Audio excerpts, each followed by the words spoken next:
Ciao quattro gatti, mi chiamo Maria Silvia e nella vita ho scritto e tradotto libri, ma il mio sogno è salvare la casa di papà. Cara nonna Lupo, sono tornata nel nostro giardino segreto, dove ci sono ancora tutti i nostri gatti e dove ogni albero per me è un attaccapanni. Mia nonna per me è stata Margaret Rutherford, Oh, good morning, Inspector. Cary Grant e Totò. E l'olio. Le piaceva leggere Asimov, King, Matheson, però li intervallava con Jane Austen. A cucinare era una frana e raramente la vedevo con un grembiule addosso. Si interessava di calcio, di romanzi gialli, di cruciverba molto difficili. Le piaceva un vecchio valzer, le piacevano i gatti e anche le brioche con la marmellata che assicurava di non aver mangiato. Però mi ricordo che in tutti i bar, quando entrava, i baristi dicevano «Signora salve il solito per lei» e lì dava luogo alle sue reazioni più belle, tipo «Ma quell'uomo è pazzo, ma sostiene di avermi vista qua mangiando una pasta con confettura di amarene, ma questo non è mai successo». Una volta l'ho vista davanti allo specchio con una Lucky Strike fra le dita e non era sua abitudine. Ha aspirato una grande boccata, ha guardato la sua immagine riflessa e ha detto «Così si fa alla moda di Marlene Dietrich», perché mia nonna era una diva, una persona che sapeva fare rumore, era al centro di tutto ed era lei che prendeva le decisioni. E la casa di papà è il luogo dove lei ha vissuto da bambina ed è lì che io ho ritrovato un libricino che viene dalla Cornovaglia e una lettera che non le ho mai consegnato. Questa è la sigla.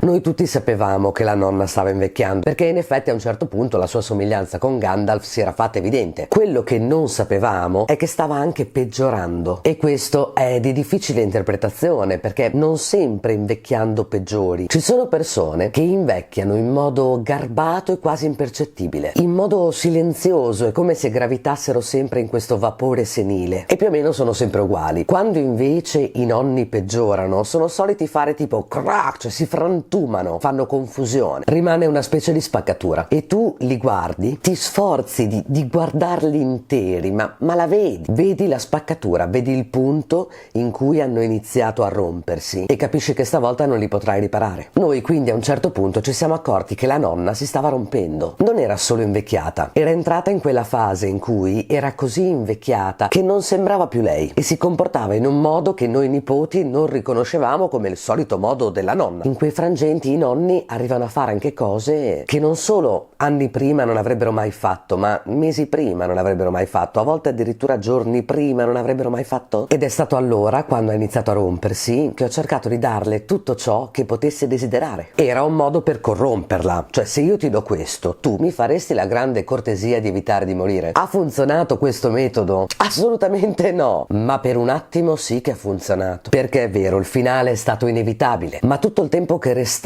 prima del finale, anche se lei era mezza rotta, è servito per regalarci molte cose. In quel periodo ho piantato nel giardino della casa di papà dei fiori che le piacevano e che lei non ha mai visto fiorire, ma io sì. E ogni volta che li vedo in fiore mi capita di guardare il cielo e dire «Oh, dai mo, me la cavo alla grande o sbaglio?» Non mi sono neanche venuti su male. Poi le ho comprato dei librini, erano dei librini che aveva letto da bambina, purtroppo una volta sola, ed erano andati dispersi con la guerra. Lei non li aveva mai dimenticati e io glieli ho trovati uno per uno su eBay, glieli ho comprati tutti e poi, siccome in ultimo era diventata cieca, glieli ho anche dovuti leggere tutti facendo le voci. Praticamente facevo gli audiolibri viventi, era una cosa che sembra bella e romantica, ma insomma quando ti trovi che sono 4 ore che leggi ininterrottamente, la nonna ti guarda col suo occhietto un po' malconcio e fa «Leggi ancora e rifai la voce dello sceriffo di polizia». E poi con lei in quel periodo ho fatto anche tante altre cose, tipo le ho fatto bere uno spritz. Sì, lo so che non si può, però dai, caviamocelo uno sfizio. Nonna, com'è lo spritz?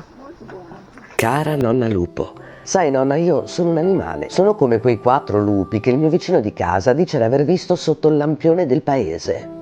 «Ah, gli ho detto di andare via, lupo, dice il mio vicino. Uno di quelli lì mi ha guardato e se n'è andato, ma con calma, non aveva mica fretta di obbedire, non aveva paura di me neanche un po'. Così mi sento io. Sono il lupo sotto al lampione del paese che non ha la benché minima ragione per scappare in fretta. Sono tutta bosco e infinitamente nebbia. Sono la mia casa in ogni sua crepa, sono di terracotta, di foglie secche, di resti di falò. Poi posso essere il ciclamino che spalanca gli occhi quando meno te l'aspetti, ma fra lupo e ciclamino mi conviene essere lupo.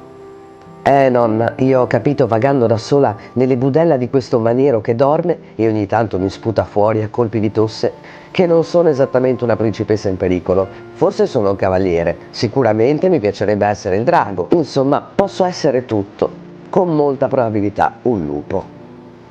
Quando tuttavia mi sono accorta che la nonna si stava rompendo e quindi non solo invecchiava ma persino peggiorava, ho comprato un piccolo libro della Cornovaglia, perché mi sentivo, leggendo il titolo, ovvero I tesori della nonnina, avevo una sensazione come se quel libro in qualche modo mi sarebbe tornato utile dopo la partenza della mia nonna. È un libro che è appartenuto a una bambina nel 1904, io lo so perché è scritto dentro a inchiostro, e se vorrai sapere cosa ho scoperto leggendo ti invito a restare fino alla fine del video. Mia nonna mi chiamava Lupo e delle volte diceva vieni qui da tua nonna Lupaccio, e una cosa che certamente è rimasta dopo la sua partenza sono io che sono un lupo e con me il popolo dei gatti. Mia nonna amava i gatti, li amava da quando tanti anni prima ne aveva avuto una, in realtà una femmina, fatta esattamente come lei, cioè veramente testarda al punto che era campata 24 anni. Mia nonna raccontava spesso che quella gatta fosse solita guardare la televisione con lei e, sempre secondo mia nonna, ridere alle battute in TV. Quando eravamo alla casa di papà con i gatti randagini della montagna, mia nonna si metteva a leggere in giardino e non li voleva addosso perché diceva che lasciavano peli sulla sua vestaglia. Poi però, se non arrivavano, lei sventolava la mano per carezzarli, loro accorrevano, tornavano sulle sue ginocchia e ricoprivano di peli la vestaglia. I gatti hanno letto con lei moltissimi libri, anche King, tutti i libri di King. E poi i gatti sono sempre stati con noi, anche se noi siamo lupi e non gatti. Qualche tempo dopo la partenza di mia nonna le ho scritto una lettera ed è quella che ho già iniziato a leggerti. E prosegue così. Io non venivo da tempo quassù e non venivo perché sono arrabbiata con te, che non mi hai mica detto esattamente dove avevi piantato le giunchiglie e adesso io ho paura di non ricordare più il punto e di non poterti chiedere. Avevi lasciato avanzi di farmaci velenosi sul tavolo e una sedia volante come un tappeto, fatta di ferraglia e dolore. Quella l'ho trascinata nella torre per non vederla, per non vederti seduta lì sopra ad aspettare qualcuno che ti spinga. Sono arrabbiata perché da piccola sognavo che i ladri venivano a rubarti e ti portavano via da me, e una notte sognai che ero stata io a venderti in cambio dei pennarelli colorati che volevo. Mi sono svegliata in lacrime e ti ho chiesto scusa. Non volevo venderti davvero, nonna, ho gridato. Non voglio che tu te ne vada. Io? Oh, non me ne andrò mai, hai detto. Mentivi. Forse ho fatto bene a venderti per i pennarelli quella notte in sogno, bugiarda. Te ne sei andata prima che i fiori piantati per te facessero il loro sporco lavoro di fiori e ti regalassero il giardino che sognavi. Non mi hai dato il tempo di riparare il tubo e la grondaia. Te ne sei andata tu e anche le ortensie sono diventate orrende. Te ne sei andata sotto una pioggia di foglie secche e rami spezzati, fra camini spenti e cielo da neve. Hai scrollato via la vita da te, perché te ne era rimasta poca e non ti piaceva più. Sono arrabbiata con te, perché ti ho voluto il bene più feroce della mia vita e per tenerti in piedi sono dovuta sempre stare in ginocchio, sudare nei tuoi ospedali, macinare chilometri con il buio e con il freddo per farti una carezza. Questa casa era il tuo luogo dell'anima ed è il luogo della mia. Qui per un attimo svanisce il confine che ci separa ed è come se ti rivedessi per una manciata di secondi. Ti vedo senza vederti attraverso un oceano di nebbia. Se tu fossi qui non andrebbe bene niente dei fiori che scelgo o dei lavori che faccio. Saresti a sedere sul tuo trono di legno, a tenermi d'occhio con i tuoi occhi mezzi ciechi e mi diresti no, non così coca, Saresti i miei occhi, come io ho cercato di essere i tuoi fino alla fine. Sono alcuni mesi e qualche giorno che mi sento dire che sono in gamba, quasi quasi sono il lupo sotto il lampione, quasi quasi sono io il drago. E invece questa casa sa che ho una ferita grossa come te da portare a spasso e quella mi fa male. Io sono ancora così arrabbiata per la tua divertente trovata ad abbandonarmi. Io ti voglio ancora quel bene maledetto, mi scorre tutto addosso, tutto, a parte te. Tu che avevi promesso a una bambina di stare accanto a lei per quel tempo infinito che a parole è splendido. I bambini ci credono e ci ho creduto anch'io, appena sveglia, per un attimo. Se non ti trovo, io ti cerco qui. Probabilmente sei in tutte le ante che cicolano, sei rimasta nelle finestre che cadono a pezzi, ma il volo d'una rondine con le piume umide è tuo. Tuo l'agapanto coi capelli azzurri che non so se fiorirà, tuo il sogno di stare all'ombra della melaleuca, tuo un chicco di melograno, tuo e tutte le teiere impolverate dei tè che non abbiamo preso, tuo il salotto muto con le poltrone invimini per chiacchiere immaginarie. Mie le chiacchiere immaginarie nella casa vuota, per te, che sei la mia persona fra le persone d'una vita. Tu a questa lettera, nonna, che forse la trovi stanotte, mentre col tuo visino rosa di grinze simpatiche torni alla tua vecchia casa, a trovare la tua vecchia, arrabbiata, sconfinatamente affezionata nipote Lupo, che per un pelo potevo essere ciclamino, ma essendo tua nipote non ho mai corso questo rischio. Io mi ripeto spesso che mia nonna non può leggere questa lettera, eppure io so che l'ha già letta. Io so che vede i gatti, vede i fiori, vede persino la sottoscritta che legge seduta per terra. Se ci fosse lei direbbe: tirati su di lì che ti sporchi i calzoni. Ma si sa che i nipoti fanno di testa propria, soprattutto quando i nonni non guardano. Alla fine, il giorno che sono tornata in quel giardino, dopo la partenza di mia nonna, ho spostato in soffitta la sua sedia a rotelle e ho eliminato i resti dei farmaci che di solito prendeva, perché erano rimaste delle pastiglie tipo su una tovaglia. E a me conforta pensare che adesso non debba più prenderle quelle cose. A parte che faceva un sacco di storie perché diceva che le compresse più grosse le si incastravano in gola, cosa che non capitava con i numerosi bignè che riusciva a ingollare, vero? Circa quel librino che ho letto, I tesori della nonnina, più che altro non nascondeva un tesoro, ma varie cose. Ho fatto varie scoperte. La prima riguarda Minnie Weaver, che dobbiamo tutti celebrare perché nel 1904 a Wells in Cornovaglia, la Congressional Sunday School le ha attribuito questo librino in dono perché si era comportata bene. Le hanno dato il premio for regular attendance perché ha frequentato la scuola da brava e quindi si è meritata un regalo, questo libro illustrato, un libro d'altri tempi, ed era il 1904 perché c'è scritto. Era il 3 febbraio del 1904 e chissà che gioia per la piccola Minnie vedere queste illustrazioni, conoscere questi personaggi, leggere questa storia. Bene, io so che sono qua da poco, quindi magari non mi conoscete benissimo, però io colleziono e colleziono soprattutto libri molto antichi, rari, introvabili, spesso stranieri. Questo in particolare l'ha scritto un'autrice che si chiama Lizzie Ellen Tideman. E Lizzie è un'autrice londinese, una vera e propria autrice vittoriana, nata negli anni 40 dell'Ottocento, che ha trascorso la sua vita praticamente sola, a casa coi genitori e Florence, la sorella artista, scrivendo ben più di 70 avventure per i piccoli. Su di lei non si sa molto altro perché, come vedete, non è tradotta in italiano ed è pressoché introvabile, però questo libro mi interessava soprattutto per il titolo.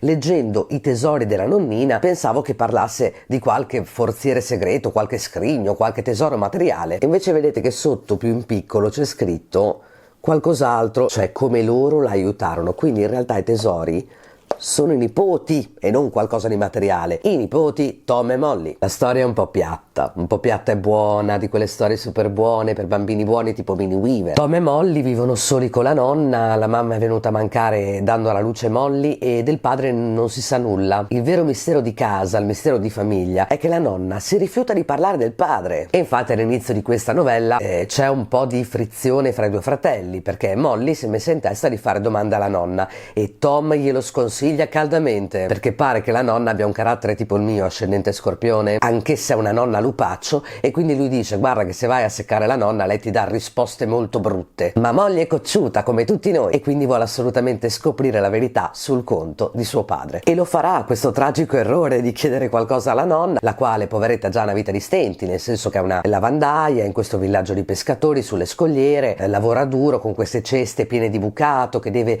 profumare e inamidare per i ricchi signori della zona, aiutata però dalla solerte e bravissima Molly, mentre Tom, lui il bucato e frega niente, non è tipo da ace gentile, al contrario lui sta già pensando di partire e diventare un marinaio, cosa che farà, gettando poi nello sconforto la nonna e Molly, perché loro speravano restasse un po' a casa. Fatto sta che la cocciuta Molly decide di chiedere alla nonna qualcosa sul conto del padre e per corroborare la sua richiesta aggiunge anche alcuni dettagli e dice: a scuola da me c'è una che mi è venuta a dire che mio babbo in realtà non è venuto a mancare chissà dove per qualche malaccio. Ecco, di mio babbo nessuno può parlare in paese perché era un delinquente. Sì, diciamo un tipaccio, non era un brav'uomo, quindi la mia amica mi ha detto questo. E la nonna la ascolta, fa: ah, interessante, e tu cosa le hai risposto? E Molly risponde: no, io le ho detto che non è vero, anzi che mio padre è un grande ed è molto meglio del suo di padre. E a quel punto la nonna, con estrema naturalezza e con grande candore,